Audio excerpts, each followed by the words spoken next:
नेपालमा व्यावसायिक मत्स्य पालनको इतिहास करिब 7 दशकभन्दा लामो छ।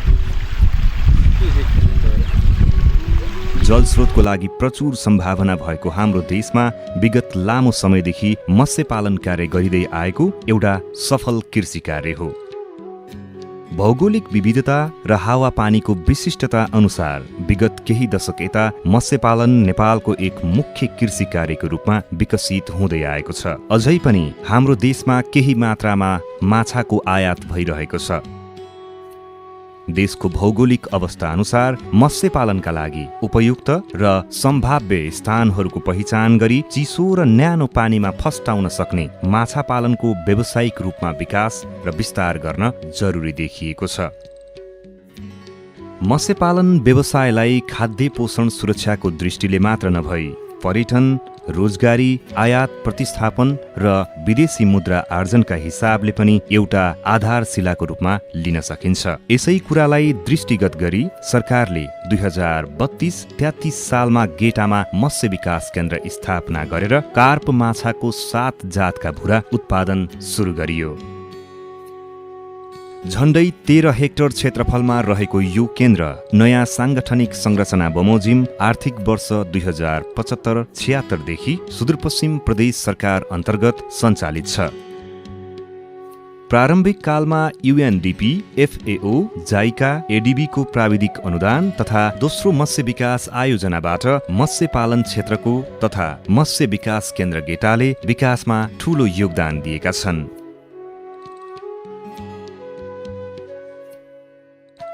उन्नत जातका मत्स्य बीज उत्पादन गरी बिक्री वितरण गर्ने तथा निजी क्षेत्रको संलग्नतामा राष्ट्रिय मत्स्य उत्पादन वृद्धि टेवा पुर्याउने, मत्स्य उत्पादन गर्न प्रभावकारी प्रविधि परिमार्जन गरी उक्त नतिजा तालिम तथा प्रसारको माध्यमबाट कृषक समक्ष पुर्याउने, मत्स्य पालनमा संलग्न कृषक एवं व्यवसायीहरू आवश्यक प्राविधिक सरसल्लाह एवं सेवा प्रदान गर्ने, खेर गइरहेका जलाशयहरूको सदुपयोग गर्न कृषकहरूलाई अभिप्रेरित गरी रोजगारीका अवसरहरूमा वृद्धि गराउनका साथै कृषकहरूको आय आर्जनमा मद्दत पुर्याउने, बढ्दो मत्स्य बीजको मागलाई पूरा गर्न निजी क्षेत्रलाई माछा भुरा आपूर्तिको कार्यमा बढी संलग्न गराउन, मत्स्य ह्याचरी तथा नर्सरीको विकास एवं विस्तार गर्न प्रोत्साहित गर्ने र आवश्यक प्राविधिक सहयोग एवं सेवा टेवा प्रदान गर्ने यसको मुख्य उद्देश्य रहेको छ।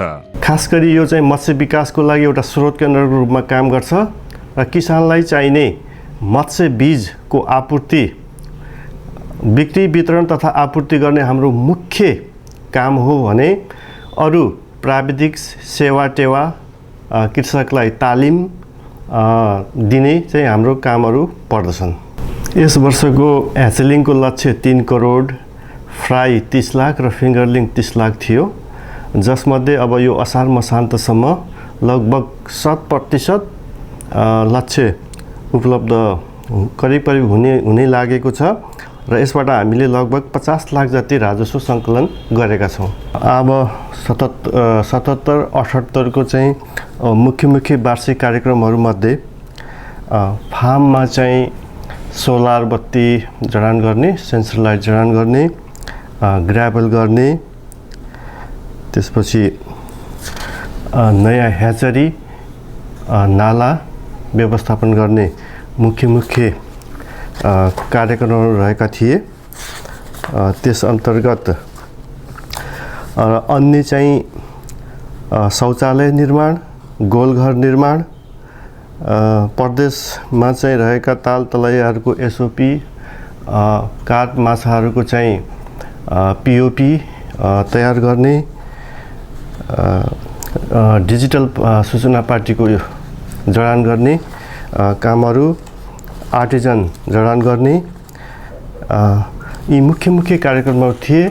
यी सबै कार्यक्रमहरू लगभग चाहिँ धेरै कार्यक्रमहरू चाहिँ सम्पन्न भइसकेका छन्। अब POP, SOP, नयाँ ह्याचरी स्थापना गर्ने, नाला सुधार गर्ने काम असार मसान्तमा सकिन्छ र एउटा नयाँ अफिसको नयाँ कार्यालय भवन पनि निर्माणाधीन रहेको छ। प्राकृतिक जल सम्पदामा सम्पन्न र विगतका वर्षहरूदेखि तीव्र रूपमा वृद्धि हुँदै गएको कृत्रिम जलाशयहरूले परिपूर्ण सुदूरपश्चिम प्रदेशमा अवस्थित यस मत्स्य विकास केन्द्रको कार्यक्षेत्र मुख्य रूपमा तराईका 2 जिल्लाहरू कैलाली र कञ्चनपुर हो। यसबाहेक केन्द्रले सुदूरपश्चिम प्रदेशका पहाडी जिल्लामा मत्स्य पालनमा संलग्न कृषकहरूलाई प्राविधिक सहयोगका साथै मत्स्य बीज उपलब्ध गराउँदै आएको छ।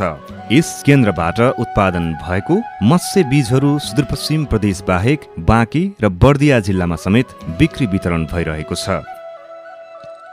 कृषि, जलस्रोत र पर्यटन नेपालको विकासका लागि महत्त्वपूर्ण योगदान पुर्याउन सक्ने प्रमुख आर्थिक क्षेत्रहरू हुन्। कुल गृहस्थ उत्पादनमा 1/3 योगदान र 2/3 जनताको जीविकोपार्जनको मुख्य आधार रहेकोले कृषि क्षेत्र हाम्रो अर्थतन्त्रको मेरुदण्ड हो। कृषिका विभिन्न उपक्षेत्रहरूमध्ये मत्स्य पालनले एक गतिशील र उदयमान उपक्षेत्रको रूपमा आफ्नो पहिचान बनाएको छ।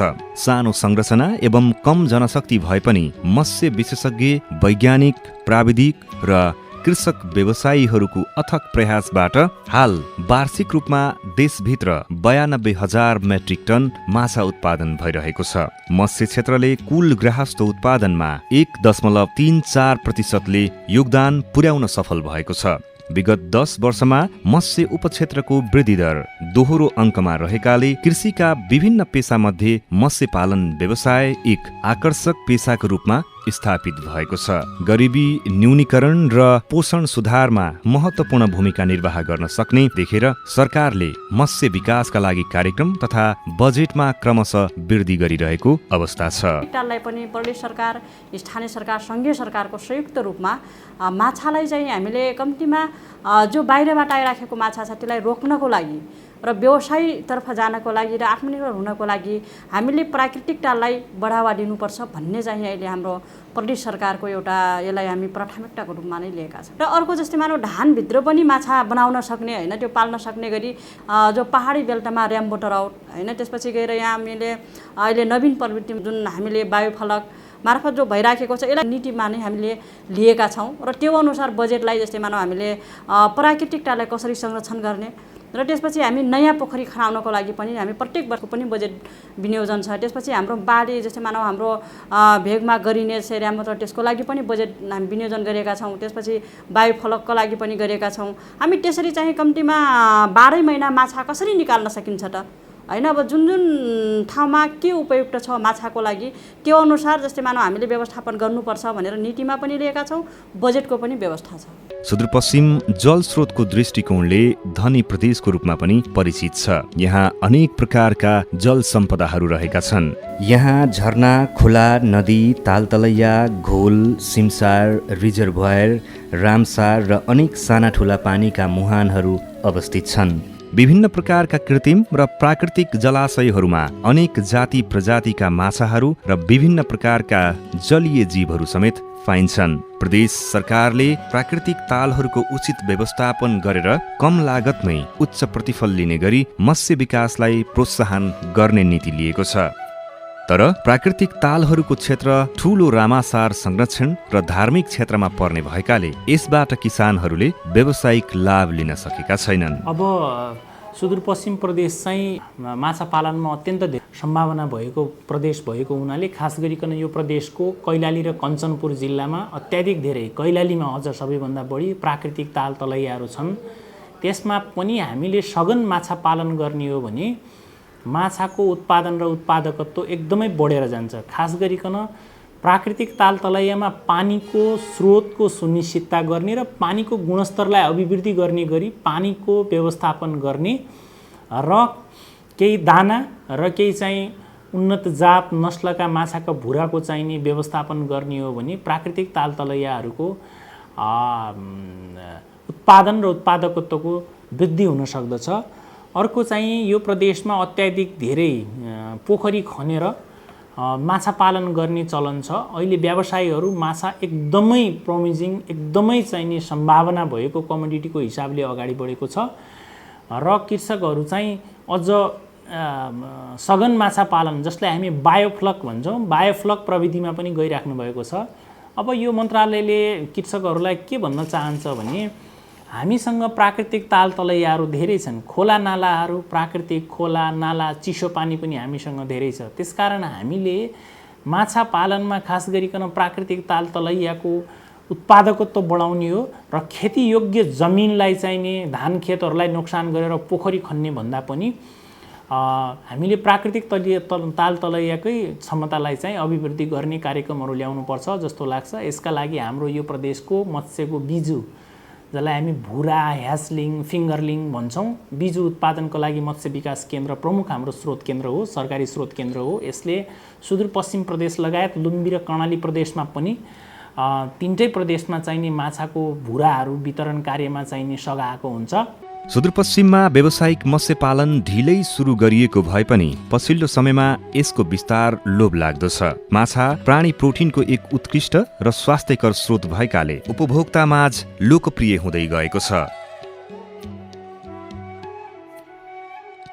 फलस्वरूप देशको आन्तरिक उत्पादनले मात्र धान्न नसकेकाले वार्षिक करिब 10,000 टन माछा अझै आयात समेत हुने गरेको छ, जसका कारण देशको ठूलो धनराशि विदेशिने गरेको छ। यसलाई रोक्नका लागि नेपालमै 12 महिना माछा उत्पादन गर्न सक्ने प्रविधि र क्षमता विस्तार गर्नुपर्ने आवश्यकताबारे सरकारले योजना बनाउने तयारी समेत गरेको छ। अब हामीले एक सिजनमा मात्र होइन, हामीले यदि चाहिँ अब बाहिरको जुन माछाहरू आयात भइराखेको छ त्यसलाई रोक्ने हो भने हामी 12 महिना कसरी माछा निकाल्न सक्छौँ त? हामीलाई जसै मानौ अब जतिखेर पनि चाहिन्छ होइन, तर हामी एक सिजनमा त्यो गऱ्यौँ, त्यसपछि अर्को जुन अन्य सिजनमा नहुने, त्यसपछि बाहिरबाट ल्याउनु पर्ने त्यो अवस्था नहोस्, त्यसको लागि प्रदेश सरकारले के गर्नुपर्छ होइन, हामीले माछा व्यवसायीसँग पनि जस्तै मानौ अन्तर्क्रिया गर्नुपर्छ होइन, गोष्ठी गर्नुपर्छ र उहाँहरूको माग के हो, कसरी जान सकिन्छ त? र एउटा जस्तै मानौ हामीले ल एउटा सरकारले पोलिसी त बनाइराखेको छ, नीति त बनाइराखेको छ, तर कैयौँ चिज किसानहरूसँग पनि लिनुपर्छ। त्यही भएर अब किसानहरूसँग पनि अब प्रत्यक्ष हामीले कसरी जान सकिन्छ होइन, जो सपोर्ट त गरिराखेका छौँ, अझै थप त्यसलाई प्रभावकारी बनाउनको लागि हामी चाहिँ जस्तै मानौ अब सरकार, त्यसपछि गएर सरोकारवाला लगायत जो गरिराखेको किसानहरूसँग पनि हामी सहकार्यमा अगाडि बढ्नेछौँ र त्यो अनुसार कम्तीमा हाम्रा किसानहरूले जो हामी माछा गरिराखेका छौँ त्यो माछा जुन व्यवसाय गरिराखेका किसानहरूलाई जो हामी अब निर्वाहमुखी होइन कि आत्मनिर्भर हुने गरी कम्तीमा प्रदेश सरकारलाई माछामा आत्मनिर्भर हुने गरी तपाईँहरूले एउटा व्यवसायमा लाग्नुहोस् र त्यसमा हामीले प्रदेश सरकारले सपोर्ट गरिराखेका छौँ। त्यसको लागि हरेक किसिमले जस्तै मानौ अनुदानको विषय हो, त्यसपछि गएर हामीले सहुलियत कर्जाको विषय हो, लगायत थुप्रै उसमा प्रदेश सरकारले कार्यक्रम अगाडि सारेको छ। आगामी दिनमा कम्तीमा हामीले अब प्रदेश सरकारलाई माछामा आत्मनिर्भर हुने गरी 12 महिना माछा उत्पादन हुने गरी तपाईँहरू लाग्नुहोस् र त्यसमा चाहिँ प्रदेश सरकार साथमा छ। नेपालमा हाल प्रति व्यक्ति माछा खपत 3.37 किलो मात्रै छ, जुन विश्वको औसत खपतभन्दा करिब 17.13 किलो कम हो। नेपाललाई विश्व औसत खपतको 30% हाराहारी पुर्याउन पनि हालको माछा उत्पादन झण्डै 100% बढाउनु पर्ने हुन्छ। प्रदेश सरकारले कैलाली र कञ्चनपुरलाई मत्स्य पालनका लागि उपयुक्त क्षेत्र पहिचान गरी यहाँका प्राकृतिक तालहरूमा सघन माछा पालन कार्यक्रम लागू गरिरहेको छ। यसका साथै निजी क्षेत्रलाई समेत ह्याचरी स्थापनामा सहयोग उपलब्ध गराएर किसानलाई सर्वसुलभ रूपमा भुरा उपलब्ध गराउन सरकार प्रतिबद्ध देखिएको छ। पुराना पोखरीमा जसले माछा पालिराख्नु भएको छ उहाँहरूको पोखरी भत्किन्छ, उहाँहरूलाई चाहिँ हामीले डाइरेक्ट त्यसरी पोखरी मर्मत सुधार भनेर त पैसा दिन सक्दैनौँ, तर हामीले पुराना किसानहरू जसको प्राकृतिक प्रकोप बाढी जस्तो चाहिने होइन, ती खडेरीको कारणले गर्दाखेरि पोखरी सुकेका त्यस्ता किसानहरूका लागि चाहिने हामीले हाम्रै स्रोत केन्द्र मत्स्य विकास केन्द्र गेटाबाट उत्पादन भएका भुराको खरिदमा 25% उहाँहरूलाई अनुदान दिने, 25% जतिको खरिद गर्यो त्यसको 25% चाहिने हामीले फिर्ता दिने गरी पनि त्यो बजेटको व्यवस्थापन भएको छ। यो पनि अनुदानकै कुरा हो। र अर्को चाहिँ के छ भने हामीले कृषि ब्याजको ऋण अनुदान कार्यक्रमहरू ल्याएका छौँ यो प्रदेशमा। यो वर्ष कृषि विकास बैङ्कसँग सम्झौता गरी 50 लाखसम्म ऋण लिने कुनै मत्स्य उद्यमी व्यवसायी हुनुहुन्छ भने उहाँले 1% मात्रै तिर्ने गरी हामीले कृषि ऋणको ब्याजमा अनुदानको लागि चाहिँ व्यवस्थापन गरेका छौँ। यो पनि अनुदानकै कुरा भयो। यदि उहाँले चाहनुभयो भने भन्सारबाट ठुला मेसिनरिजहरू केही ल्याउनु पर्यो भने भन्सारको महसुल तिर्दिने खालको पनि चाहिँ हाम्रो सुविधा छ।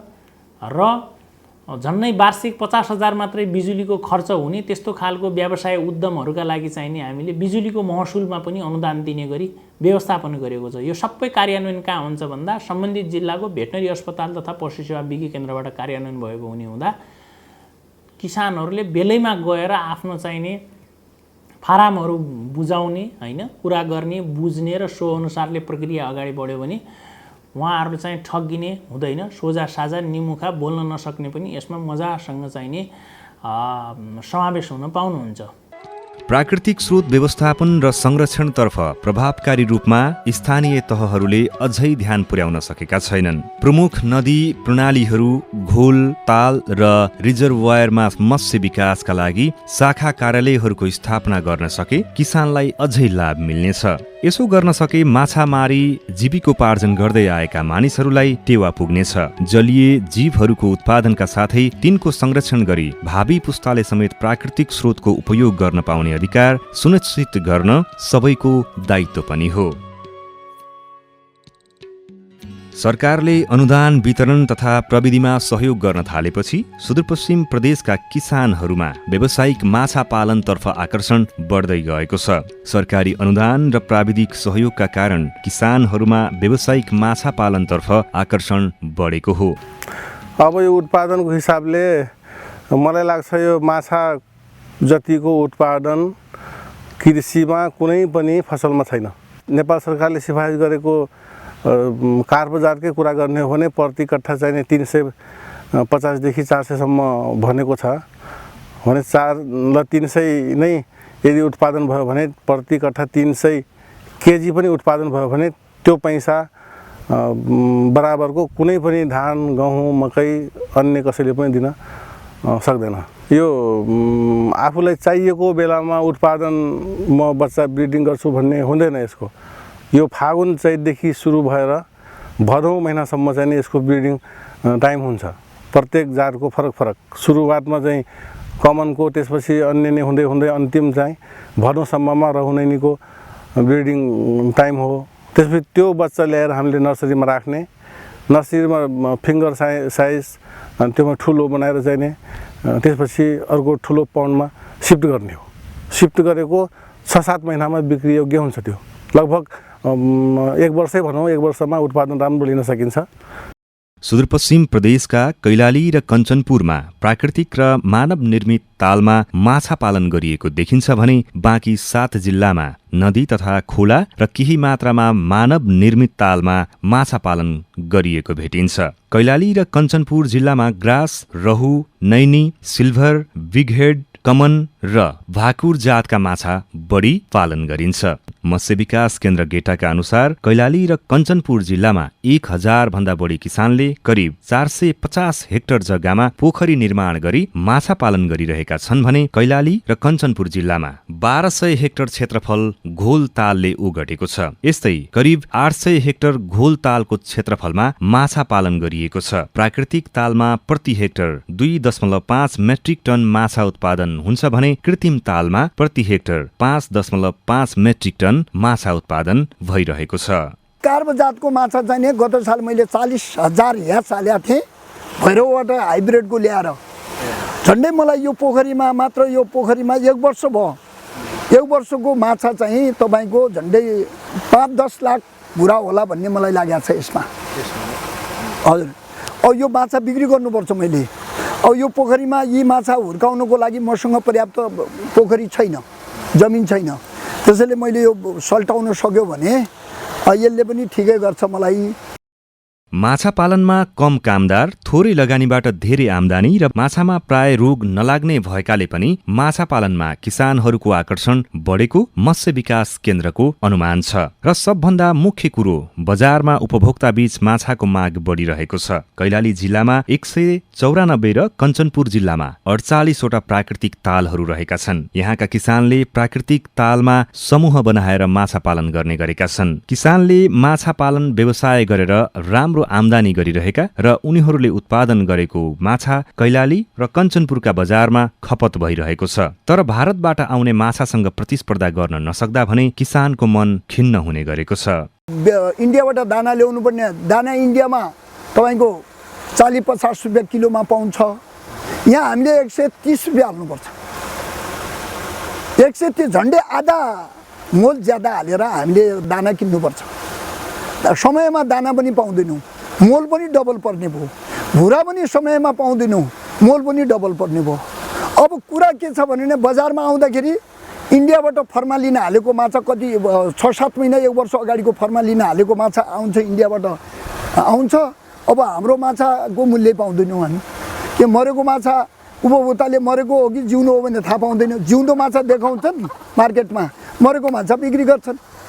यो जिउँदो माछा कहाँको माछा हो के हो भन्ने कुरा यहाँको तपाईँको स्थानीय प्रशासनहरूले राज्यले यो हेर्नुपर्ने, निगरानी गर्ने मान्छे, क्षेत्रका मान्छेहरूले, पुलिस प्रशासनले हेर्नुपर्ने कुरा हो। यो मेहनत गरेर व्यावसायिक रूपमा माछा पालन गरिरहेका किसानले वार्षिक लाखौं आम्दानी गरिरहेका छन्। प्रधानमन्त्री कृषि आधुनिकीकरण परियोजनाको सहयोगमा समेत केही ठाउँमा माछा पालन व्यवसाय विस्तार गरिएको छ। कतिपय किसानहरूले माछाका भुरा उत्पादन गरेर समेत लोभलाग्दो आम्दानी गरिरहेका छन्। भुरा उत्पादन गर्ने ह्याचरी सञ्चालनमा ल्याएका किसानहरूले सुदूरपश्चिम प्रदेशका 9वटै जिल्लाका साथै बाँके र बर्दियाका किसानहरूलाई समेत भुरा बिक्री गर्ने गरेका छन्। भारतीय माछासँग प्रतिस्पर्धा गर्न नसकेकाले राम्रो आम्दानी गर्न नपाएको केही किसानहरूको गुनासो बीच कञ्चनपुरको दक्षिणी भेग बेलौरी नगरपालिकामा उत्पादन गरिएका माछा भने भारतीय बजारमा समेत बिक्री हुने गरेका छन्। बेलौरी नगरपालिका 2 बन्दातालबाट हरेक वर्ष 70 लाख भन्दा बढीका माछा भारत र नेपालका बजारमा बिक्री हुन्छ। त्यहाँका माछा पालक किसानले उत्पादन गरेका माछा भारतीय बजारमा सहज रूपमा बिक्री भइरहेको बताएका छन्। कैलाली कञ्चनपुरमा उत्पादन भएको माछा कैलाली कञ्चनपुरमै चाहिने खपत भइराखेको छ। अहिले अब बजारको डिमान्ड अनुसार अहिले उत्पादन त्यति भएको छैन। अब यहाँको मेरो चाहिने मार्केट छ, महेन्द्रनगर छ, अनि हजुरको यता यो बेलौरी बजार भयो, कलकत्ता भयो, आइबिआरडी भयो, अनि धनगढी पनि मेरो माछा जान्छ। अनि लगभग यो लकडाउनले गर्दा हो, विगतको चाहिँ लकडाउनदेखि अब त्यति चाहिने भएको छैन। मेरो उत्पादनको लगभग 30% माछा चाहिने यही छिमेकी चाहिने अब यो भारतमा चाहिने यता चाहिने निर्यात चाहिने भएको छ। अघिल्लो वर्ष माछा पालन गरेर सुदूरपश्चिम प्रदेशका किसानले व्यावसायिक मत्स्य पालन र क्याप्चर फिशरिजबाट कुल जम्मा 6,300 मेट्रिक टन माछा उत्पादन गरेको र यसबाट करिब 1 अर्ब 26 करोड रुपैयाँ आम्दानी गरेको देखिन्छ। यो प्रदेशको कुल जीडीपी करिब 100 अर्बको हाराहारी भएकाले यो प्रदेशको कुल जीडीपीमा मत्स्य क्षेत्रले करिब 2% योगदान दिएको देखिन्छ। व्यावसायिक माछा पालनका लागि प्रदेश सरकारले यो वर्ष 90 हेक्टर क्षेत्रफलमा पोखरी निर्माण गर्न बजेट विनियोजन गरेपछि 100 भन्दा बढी मत्स्य व्यवसायमा संलग्न किसान त्यसबाट प्रत्यक्ष लाभान्वित भएका छन्। प्रदेशभित्र रहेका प्राकृतिक तालतलैया, जलाशय र चिसो पानीमा व्यावसायिक माछा पालनको सम्भाव्यता अध्ययन तथा व्यावसायिक रेनबो ट्राउटको सम्भाव्यता अध्ययन गरेर पहाडी जिल्ला डोटीको जोरायल र सायल गाउँपालिका, दार्चुलाको मार्मा गाउँपालिका भित्र रेनबो ट्राउट माछा पालन सुरु गरिएको छ। थोरै लगानीमा किसानहरूको आय आर्जन वृद्धि गर्नका लागि मत्स्य पालन सबैभन्दा राम्रो विकल्प हो। सरकारी स्वामित्वको प्रदेशकै एकमात्र मत्स्य विकास केन्द्र गेटाले यस काममा किसानलाई वर्षौंदेखि अटुट सहयोग गर्दै आएको छ। किसानलाई भुरा बेच्ने मात्र होइन, आवश्यक तालिम तथा बजारीकरण र प्राविधिक ज्ञान हस्तान्तरणमा समेत केन्द्रले निरन्तर सहयोग पुर्याएको छ। वार्षिक योजनामा हामीसँग 1 हप्ते तालिम 3वटा छन्। ती तालिम मध्ये चाहिँ 2टा सम्पन्न भइसकेका छन् र एउटा तालिम चाहिँ कोरोनाको कारणले गर्दाखेरि सम्पन्न हुन सकेको छैन। मुख्यमन्त्री एकीकृत कृषि विकास तथा पशुपन्छी विकास कार्यक्रम अन्तर्गत नमुना कृषि गाउँ आफै बनाऊ नारा सहित प्रदेशका 88 वटै स्थानीय तहमा अभियानको रूपमा सुरु गरिएको उक्त कार्यक्रमलाई सफल बनाउन मत्स्य विकास केन्द्रले समेत अहम भूमिका खेलेको छ। सुदूरपश्चिम प्रदेशमा माछाको भुरा उत्पादनको क्रम उत्साहजनक छ। सुदूरपश्चिम प्रदेश सहित प्रदेश नम्बर 5 को बाँके र बर्दिया जिल्लामा माछाको भुरा आपूर्ति गर्दै आएको मत्स्य विकास केन्द्र गेटा कैलालीले वर्षेनी 1 लाख भन्दा बढी माछाको भुरा उत्पादन गर्दै आएको छ। मत्स्य विकास केन्द्र गेटामा common, grass, silver, big head, नैनी, भ्याकुर, रहु गरी 7 वटा कार्प जातको माछाको भुरा उत्पादन हुने गरेको छ। हामीले मत्स्य विकास केन्द्रमा 7 प्रजातिका माछाका भुराहरू बिक्री वितरण गर्दै आइरहेका छौँ। हाम्रो यहाँ चाहिँ कार्प जातका 7वटा जातहरू छ। कार्प माछा उत्पादनको लागि सबभन्दा पहिले चाहिँ पोखरीमा माउहरू हुर्काउनु पर्ने हुन्छ। हामीले माउहरू हुर्काउँदाखेरि अब अलग अलग पोखरीहरू, अब यसमा कमन कार्पको प्रजनन गर्ने तरिका अर्धप्राकृतिक प्रजनन पोखरीमै गरिन्छ भनेपछि त्यो बाहेक अन्य 6 जातिका माछाहरूलाई हामीले ह्याचरीमा ल्याएर ह्याचरीमा प्रजनन गर्छौँ। त्यो प्रजनन गर्नको लागि सबभन्दा पहिले हाम्रो 3-4 महिना अगाडि हामीले माउहरूलाई चाहिँ पूर्ण रूपमा सन्तुलित दाना खुवाएर चाहिँ हामीले हुर्काउनु पर्ने हुन्छ। अनि हुर्काइसकेपछि बल्ल हामीले चाहिँ प्रजनन योग्य माउहरूलाई छनौट गर्दै ह्याचरीमा ल्याएर प्रजनन गर्ने समयमा, अथवा हाम्रो प्रजनन गर्ने समय भनेको फागुनदेखि भाद्रसम्म चाहिँ प्रजनन प्रक्रिया चाहिँ चलिरहन्छ। प्रत्येक जातको फरक फरक हुन्छ। र मत्स्य बीज 4 प्रकारको हुन्छ। हामीले चाहिँ पहिलो अवस्थाको भनेको ह्याचलिङ, त्यसपछिको फ्राई, फिङ्गरलिङ र एडभान्स फिङ्गरलिङ भनेर अलग अलग हामीले चाहिँ 4 किसिमको मत्स्य बीज वितरण गर्छौँ। त्यसमा ह्याचलिङ चाहिँ हामीले 1 हप्ताको मत्स्य बीजलाई ह्याचलिङ भनिन्छ। त्यो चाहिँ अब हामीले ह्याचलिङ वितरण गर्नको लागि पहिले चाहिँ डिमान्ड सङ्कलन गर्छौँ। अनि डिमान्ड अनुसार चाहिँ कृषकको माग अनुसार हामीले उनीहरूलाई बोलाएर अनि यहाँबाट चाहिँ राजस्व तिरेर लिएर जान्छन्। अनि फ्राई, फिङ्गर र एडभान्सको लागि हामीले चाहिँ किसानहरू सम्पर्कमा आउँछन्। हाम्रो तयार जति बेला तयार हुन्छ तयारी अवस्थामा चाहिँ राजस्व तिरेर लगेर जान्छन्। केन्द्रको प्राविधिक तथा अन्य सहयोगको फलस्वरूप कैलाली र कञ्चनपुर जिल्ला व्यावसायिक माछा पालनको हबको रूपमा विकास हुँदै गएको छ। यहाँ स्थित प्राकृतिक तालतलैया तथा कृत्रिम पोखरीमा व्यावसायिक माछा पालन फस्टाउँदै गएको छ। जिल्लामा रहेका 200 भन्दा बढी प्राकृतिक तालतलैया र 100औं संख्यामा रहेका कृत्रिम पोखरीहरूमा व्यावसायिक माछा पालन हुँदै आएको छ। सरकारी नीति व्यावसायिक र प्रभावकारी भए पनि व्यावसायिक माछा पालनमा युवा पिँढीको आकर्षण पनि बढ्दै गएको छ। मैले यो सुरु गरेको चाहिँ 4 वर्ष भयो। अहिले 4 वर्ष जति चाहिँ भयो र हामीहरू यसको साथै यो बायोफ्लक प्रविधिको बारेमा, त्यसै गरिकन माछामा पनि यो पंगास माछाहरूदेखि लिएर अलिकति हाई डेन्सिटी माछाहरू चाहिँ पालनमा चाहिँ हामीहरू काम गरिरहेछौँ। यसो छ, माछा पालन सजिलो छ पहिलो कुरा। दोस्रो कुरा चाहिँ यसको बजारमा अहिले पनि हामीले हेऱ्यौँ भने हामीले बाहिरको कुरा गर्नु पर्दैन, कैलालीकै मात्र कुरा गर्ने हो भने हाम्रो मागभन्दा आपूर्तिभन्दा माग चाहिँ अत्याधिक छ। त्यसले गर्दाखेरि बजारको पनि समस्या भएन होइन। र अर्को चाहिँ तपाईँको आम्दानीको हिसाबले हेर्ने हो भने पनि यो जुन हाम्रो सिरियल क्रपको तपाईँहरू कुरा गर्दै हुनुहुन्छ त्योभन्दा निकै धेरै प्रोफिटेबल चाहिँ रहेको कारणले गर्दाखेरि यो मैले छनौट गरेको कारण चाहिँ हो। माछाको पनि जस्तो कार्प माछाहरू चाहिँ हाम्रो यहीँ गेटामै पनि हाम्रो मत्स्य विकास केन्द्रले उहाँहरूले उपलब्ध गराइरहनु भएको छ। त्यसै गरी भैरवाबाट पनि आउँछ र 1-2 जना अरू पनि स्थानीय ह्याचरीहरू चाहिँ छ जहाँबाट हामीले कार्प माछा चाहिँ ल्याउँछौँ। तर यो सँगै हामीलाई चाहिने जुन अर्को पंगास छ जुन चाहिँ अहिले एकदम धेरै माग चाहिँ रहेको छ किसानहरूमा, त्यसमा चाहिँ निकै नै धेरै चुनौती छ। सर्वोच्च अदालतमा मुद्दा विचाराधीन छ। त्यसले गर्दाखेरि यहाँ रोक लागेको छ। माछा आइराखेको छ तर तस्करी गरेर आउँछ। हामीले किन्दाखेरि एकदमै महँगोमा चाहिँ किन्नु परेको छ होइन। र त्यो भनौँ न एउटै भुराको 12 रुपियाँ, 13 रुपियाँ, 14 रुपियाँ, 15 रुपियाँसम्म पनि परेको छ। त्यो चाहिँ छ भने दानाको पनि नेपालमा 1-2टा मात्रै कम्पनीहरू रहेको छ र उनीहरूको पनि त्यति धेरै गुणस्तरीय दाना छैन। त्यो पनि इन्डियाबाट नै ल्याउनु पर्छ र कहिलेकाहीँ बन्द भयो अथवा यहाँ दानाको चाहिँ तपाईँको सर्टेज भयो भने त्यसलाई एकदम धेरै गाह्रो चाहिँ हुन्छ। युवाहरू व्यावसायिक माछा पालनलाई नै आफ्नो मुख्य लक्ष्य बनाएर व्यवसाय थालेका छन्। माछा पालन व्यवसाय छोटो समयमा नै कम लगानीमा धेरै आम्दानी लिन सकिने व्यवसाय भएकाले उनीहरू यसैमा रमाएका छन्। यस्तै बायोफ्लक प्रविधिबाट माछा पालन गरेर समेत किसानले राम्रो आम्दानी गरेका छन्। एकजना प्राविधिकलाई हामी सोधिराख्छौँ सर, कहिलेकाहीँ इमुने बढ्यो यताउति भयो भने उनले सल्लाह दिन्छ र यसमा चाहिँ थोरै जग्गामा ज्यादा माछा फलाउनु पनि सकिने सर। अरू झन्झट पनि उस भन्दा यसमा चाँडो हुर्कन्छन् भन्नाले यो बनाएको छ। यसरी मत्स्य विकास केन्द्र गेटाले किसानहरूलाई व्यावसायिक रूपमा माछा पालनका लागि आवश्यक पर्ने सेवा सुविधा उपलब्ध गराएर सुदूरपश्चिममा प्रत्यक्ष रूपमा गरिबी न्यूनीकरण, रोजगारी प्रवर्धन र प्रोटिनको उपभोग समेत बढाएको छ। केन्द्रले आगामी दिनमा अझ सेवा विस्तार गरेर किसानको जीवनस्तर उकास्न आफ्नो भूमिकालाई व्यापक बनाउने अपेक्षा किसानहरूको छ।